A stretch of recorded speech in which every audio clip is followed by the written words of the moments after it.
Hello student, आप लोग कैसे हैं? आई थिंक आप लोग अच्छे होंगे और आपकी पढ़ाइयाँ अच्छी चल रही होंगी। आज का जो वीडियो है मेरा किसी टॉपिक को ना लेकर के आपसे हम एक जनरल बात करना चाहते हैं।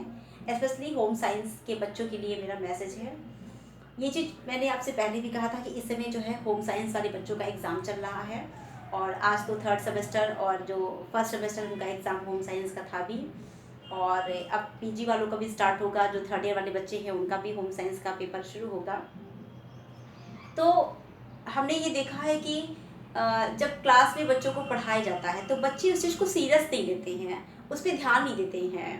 क्योंकि कभी कभी ऐसा भी होता है कि जो टीचर्स होता है वो सिलेबस के अकॉर्डिंग तो आपको पढ़ाता है, लेकिन कुछ चीज़ें उससे जुड़ी हुई पूछी जाती है तो बच्चों को लगता है कि अरे ये तो मैम ने पढ़ाया ही नहीं, ये सर ने पढ़ाया ही नहीं है। ऐसा नहीं होता है, वो चीज़ें पढ़ाई गई होती हैं। आपका बस मेन जो मोटो होना चाहिए वो ये होना चाहिए कि आपका जो कॉन्सेप्ट है वो क्लियर होना चाहिए और उसी कॉन्टेक्स्ट जो कॉन्सेप्ट है उसी से आप उसका आंसर निकाल लीजिए। लेकिन अब ये कह दीजिए कि बिल्कुल डिक्टो उसका आंसर, पर्टिकुलर आंसर्स के क्वेश्चंस के आंसर बताए जाएंगे, तो ऐसा नहीं होता है। और ये चीज़ हमने आपको इसके पहले भी वीडियोस में बताया था कि आप लोग क्वेश्चन का जो आंसर है वो थोड़ा सा लॉजिकल लिखा करिए। ये नहीं है कि बस खाली हमको पेज भर देना है तो आपको उसी हिसाब से मार्क्स भी मिलते हैं। और दूसरी चीज़ ये कि हमने आपको ये पहले भी बताया था और फिर से इस चीज़ को रिपीट कर रहे हैं कि आपको कभी भी क्वेश्चन को छोड़ना नहीं चाहिए। क्योंकि क्वेश्चन छोड़ने से क्या है कि देखिए, अगर आप क्वेश्चंस को लिखते हैं, क्योंकि एग्जामिनर भी जो होते हैं वो हमें जैसे लोग होते हैं, ऐसा नहीं कि वो बिल्कुल मर्सीलेस होते हैं।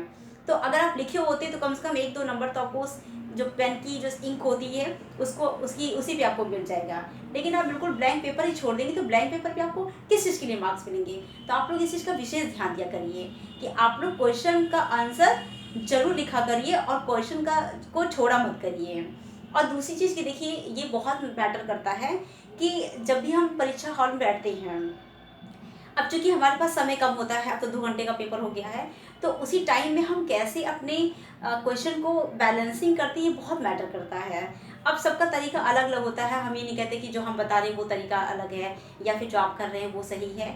मुझे लगता है कि पहले दीर्घ उत्तरीय प्रश्न करने चाहिए, और क्योंकि दीर्घ उत्तरीय पे 10 नंबर का, 8 नंबर का, इसके ये एकदम सॉलिड जैसे कि ज़्यादा आपको मार्क्स मिलते हैं। तो आप ये टाइम कर लीजिए कि ठीक है, अगर दीर्घ उत्तरीय प्रश्न है तो हमको इसको 1 घंटे में कवर कर लेना है। फिर उस आधे घंटे में लघु उत्तरीय आपके जो बहुविकल्पी क्वेश्चंस हैं उनको आप पूरा कवर कर लीजिए।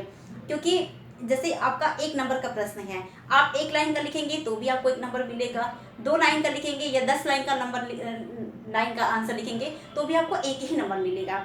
लेकिन आपका जो दीर्घ उत्तरीय प्रश्न होता है, अगर मान लीजिए 10 नंबर का है और उसको आप 1 पेज का लिख रहे हैं, तो एग्जाम में आपको कितना नंबर देगा?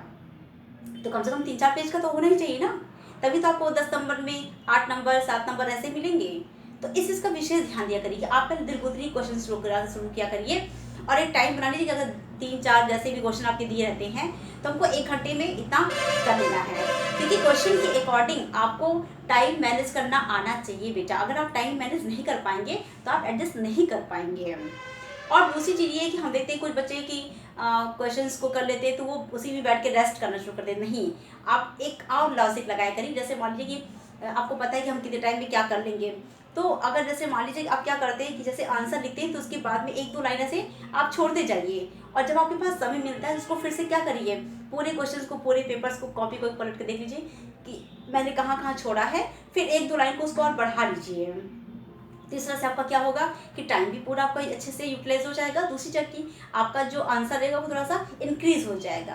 तो छोटी छोटी चीज़ें होती हैं बेटा, तो इस सब चीज़ों का ध्यान रखा करिए आप लोग। अगर ध्यान नहीं रखेंगे तो फिर कहीं ना कहीं आपको ये दिक्कत करेगी।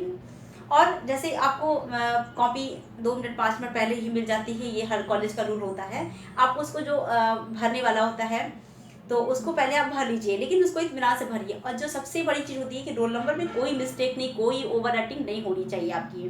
और जो भी आपके चीज़ें नहीं समझ में आती है, आपके जो क्लास के कक्षा पर्यवेक्षक होते हैं उनसे आप कंसल्ट करिए, सर मैम ये मुझे नहीं आ रहा है, इसको कैसे किया जाएगा। समय से पहले पूछिए कि पहुँचिए, क्योंकि आप बिल्कुल अटेंडम पहुँचते हैं तो बिल्कुल आप नर्वस फील करते हैं, हड़बड़ाए रहते हैं, तो उसमें कई चीज़ें आपको समझ में नहीं आती हैं।